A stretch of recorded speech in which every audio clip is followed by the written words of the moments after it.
Are you a fan of Gundam, Gurren Lagann, Super Robot Wars, and or Pop Team Epic? Then do I have the model kit for you. Parodying its way into the limelight of the absolute ridiculousness that is the show Pop Team Epic is the Super Pipimi Bari Mode from Moderoid.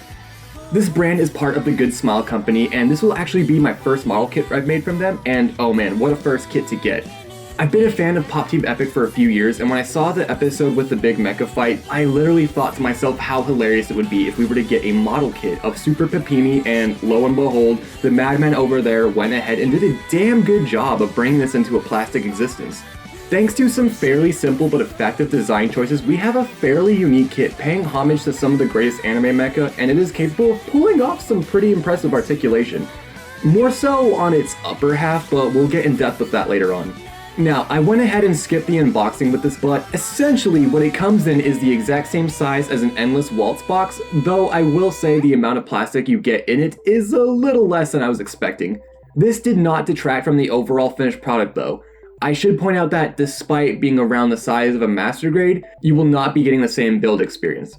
Besides the little figure and a couple of painted pieces, it really is more along the lines of a big high grade, or honestly even simpler, as most of the parts are very straightforward, though the one thing that I was surprised to see was just how many stickers there were for color correcting, despite them including painted parts. Looking at the manual here, the whole thing is fully colored, with the back having a color/sticker guide for anyone who is interested in addressing those color discrepancies. Here on the runner reference guide though, it does actually highlight which parts are painted as well. Though here's where you can really see just what I meant by how simple it is. The manual itself is only 4 pages printed front and back, with a little over half of it being the build of the Super Pipimi itself, though one section is actually for the figure, so with that in mind it might change your decision on this. The build did take me about 2 nights, but you could definitely get it done in an afternoon if you stuck to it. Now, once that is all said and done, you'll have a simple but decent arsenal. The main weapon being the sword referred to as the Lord of Calamity, that comes in what it literally specifies as a forced perspective version and a standard size. I went ahead and grabbed the big one first to point out that with the blade being painted, you will end up with these marks along the edge that are pretty noticeable, but I'll touch back on this later to show you how I fixed them with the other version of the sword here. Next in the arsenal are these very Freedom Gundam railguns called the Valiant cannons. Valiant? Anyway, these are able to spin all the way around with some range of motion from being attached to a ball joint. In my opinion, these look kind of There is a little bit of gray mixed in here for the back, but I wasn't really a big fan of how these pseudo hoses limit their already pretty meh range. Anyways, to actually get them attached is... well, I'll get into that more later, but it's just a matter of removing this back hair piece thing here, and then attaching the 2 pegs inside these holes underneath it. You'll then want to turn it to catch the hoses inside the lip of the bottom of the back hair. It's supposed to be your hair, I'm pretty sure. And yeah, it just doesn't have much going on, and once it's actually attached, it isn't any better. I will say that it's a nice homage to the Freedom's railguns, but unless you have them in just the right position, they are going to look a little silly. Last but not least, as these boast some very impressive color separation, we have these, these are actually just missile pods, despite the other 2 getting some unique names. Regardless, the inside has some red tips for the missiles, while the back has some gray ventilation, and these are attached onto this clip here that goes over the shoulder. Now, this has to be the most annoying part of the kit, as in the instructions, it does say to slide them on from the side after you remove the big ends of the shoulder here. However, I was only able to get them on the way it wants you to once, and I definitely recommend removing the arms if you do go that method. But honestly, the easier way is just to attach them from behind and kind of clip the bottom on before you bring the top back over. Once they're on though, they look really nice and have a full 360 spin up until you put the end points of the shoulders back on. At that point, they will clash once they hit a certain amount of rotation. Now, to address the figure that exploded once the Super Pipimi tripped over it, you will need to glue this thing in order to keep it in its intended pose, though you can kind of get it to just stay if you don't mess with it. The more glaring issue for the casual builder is obviously the lack of any color whatsoever. A good friend of mine is the one who actually recommended me to check out Moderoid, and apparently this is kind of just an across-the-board thing with their kits that do come with figures, but I mean, it's the same that goes for Gundam kits, and those are tiny as hell, and so I think this could be a good way for people to actually get into painting figures without having to try the meticulous tiny figures that come along with master grades and real grades. They do give you 3 sets of eye decals, which is nice in case you mess them up, but that is it as far as the decals go. Now, let's get to the grippers on this sister. In my opinion, Super Pipimi has 3 different qualities of hands when it comes to how they look. The ugly ones being the closed fist, the good ones being the sword holding hands,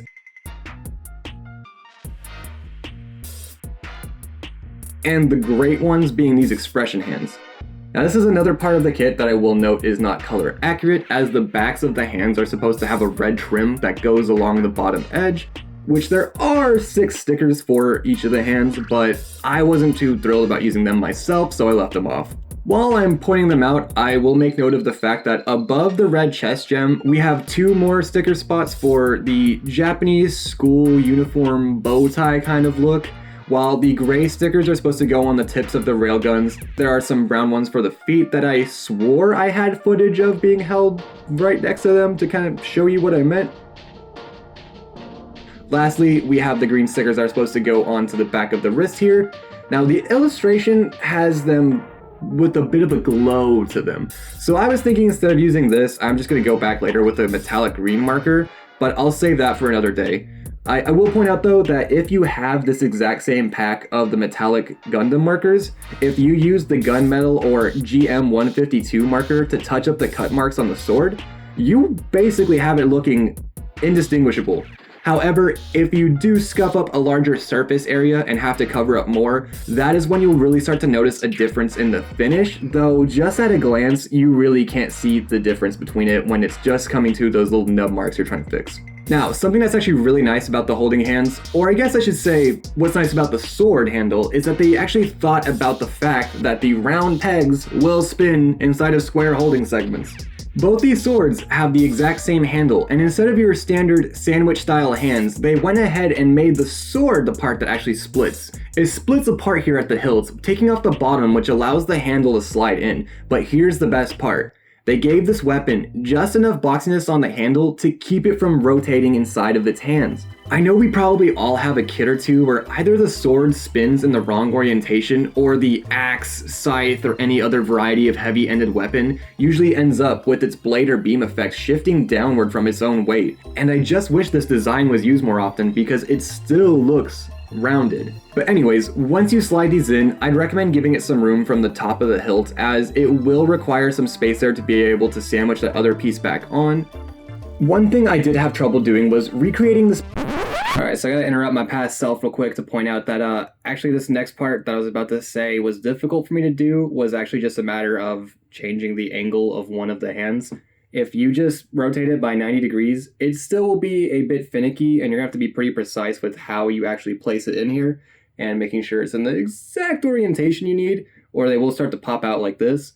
But overall, yeah, it's actually much easier than I originally thought. You just need to turn one of the hands 90 degrees, and then you should have a pretty easy job getting this accomplished. One thing I should point out as well with the larger sword is that it does start to get some curve in either direction when you have it up in the air, and I'm not sure how well it's picked up on camera, but even mine has a slight arc going towards the right once you look at it from above. Now, one thing going into this I was a little worried about was if the arm would be able to keep up those giant swords in the dynamic poses, and so far, I've had no trouble with anything I've tried. There is a point near where the arm closes into the body where I feel like it could start to lose its hold over time, but everything here is all plastic on plastic and feels really solid despite the fact that these arms have a decent range of motion, and as we all know with real grades, sometimes that can be a blessing with the curse, as it gives way to heavier equipment. But this doesn't seem to hinder Super Pipimi's capabilities whatsoever. Now, before I move on to how much range of motion the head has, I figured I'd show off the other face that comes with this kit and mention the fact that I did use the dark gray Tamiya panel liner to get that uwu face looking as good as it does. I then went ahead and used a dark gray Gundam marker to touch up the human mouth? Sure. Originally, I wasn't even gonna mess with it. I was just gonna mention the extra face, as I don't really like the anime mouths on my mecha, but I went ahead and decided to show it as, yeah, you know. But all in all, I love the Pipimi Uwu face better, as it's representing her character. You can kind of see more of that, like, acknowledgement of her design, etc. And yeah, it's just also way more distinguishable from a distance. Like, I can see the Uwu face from across my room, and that just honestly gives me a good chuckle. Now, the last thing I will mention about the faces, if we do zoom in here, we can see that there is a slight oversight where the gold did get off the intended segment of the human face's eyes. However, the Uwu face is thankfully immaculate, so that was a relief on my end, but you really can't notice it until you get right up on these things. Now, let's finally get to how this kit moves now that I've hyped up the upper half a couple times. I will go ahead and demonstrate how much range of motion it has when the missile pods are on, and surprisingly, you can still get a T-pose if you lean the head forward and have them meet behind the head.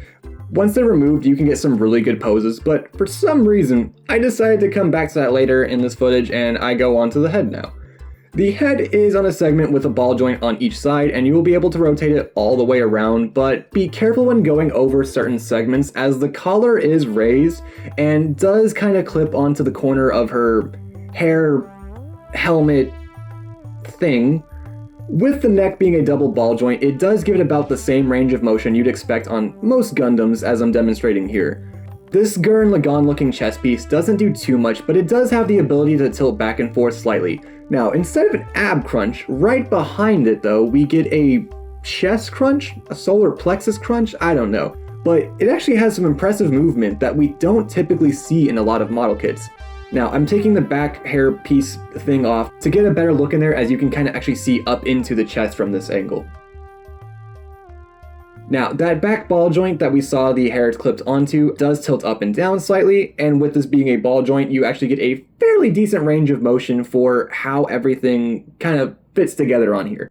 And I gotta say, this is just kind of how the whole kit feels. Simple, but effective. It's not going to have you drooling over detail, but it does what it intends to. Just pretty straightforward, nothing too crazy, but enough to get the job done. Oh, lastly, because I forgot to mention it till the tail end of this, the waist is very simple. The torso can spin a full 360 degrees, but it's just on a peg and there is no ab crunch.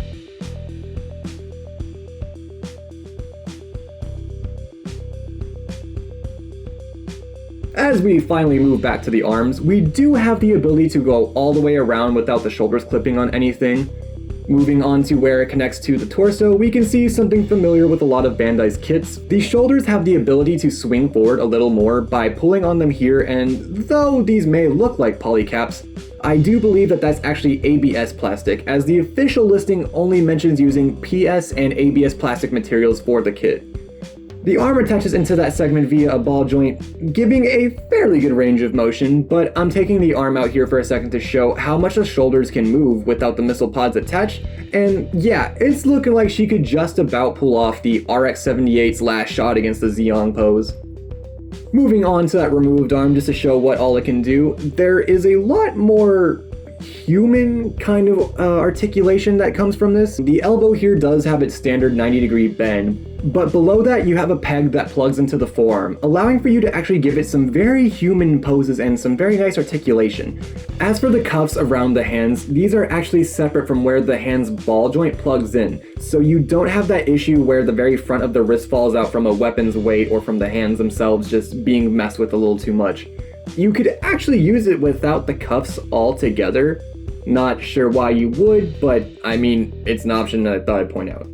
Just to really show the capability of how well these pose, I went ahead and tried to give it one of the more difficult to achieve human mecha poses with the arms crossed here, and yeah, the only thing I could really find myself wanting a little more range on is the wrist, but even then, for how simple of a design it is, I really can't complain.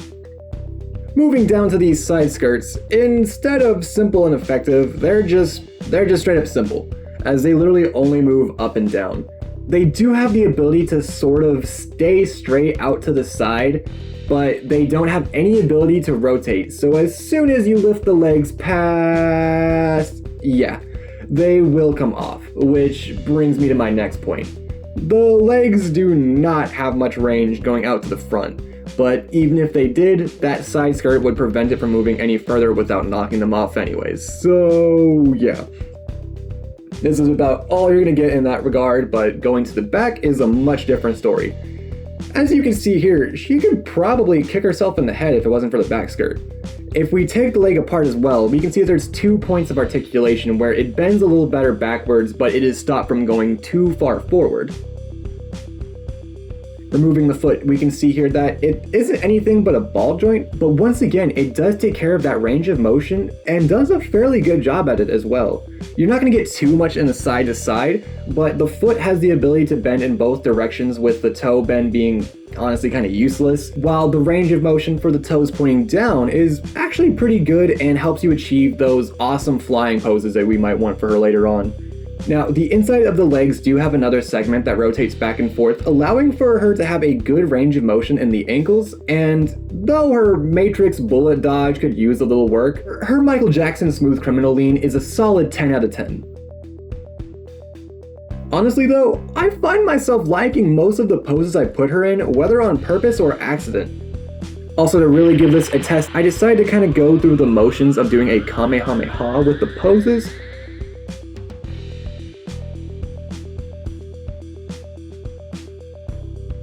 Here at the end is when I start to struggle, but in my opinion, these expressive hands just have the perfect amount of bulk and detail. Honestly, I cannot get over how nice they look, whether they're pulling off a kawaii idol kind of pose, a "come at me if you dare," or a "please have mercy on me," because they just get the job done oh so well. Also, I didn't know where else to throw this in, but I was originally going to say you might want to use some plastic cement to close up the seam line on the thigh here, but both in the episode and the official pictures, it's actually showing that there's some detail going up and down here, so ultimately that's up to you, though this might be a good opportunity for trying out some simple scribing if you're just trying to kind of close this off and then come back later and detail that line going up and down.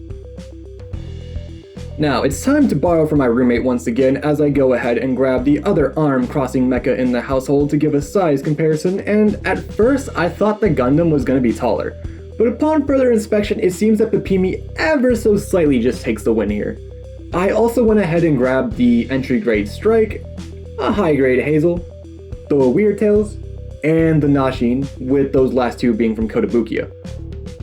Now, as you saw in the beginning, there is a spot to plug in an action base if you choose to do so. It's just your standard 3mm peg, so whether it's from Good Smile, Bandai, or otherwise, as long as you have an action base that's good enough to support a lighter master grade, it'll be good enough to support Pipimi. Now, to sum things up, I would give this kit a solid 7.5 out of 10 for the price you have to pay right now, but a solid 9 if you can find one for the original price. I got mine for $65 before shipping, but if you look at the original amount, it's about 5,900 yen, which is about $40. So if you're a fan of Pop Team Epic or just like the way it looks, I would say it's a simple and satisfying build that you will be happy at the end of the day with.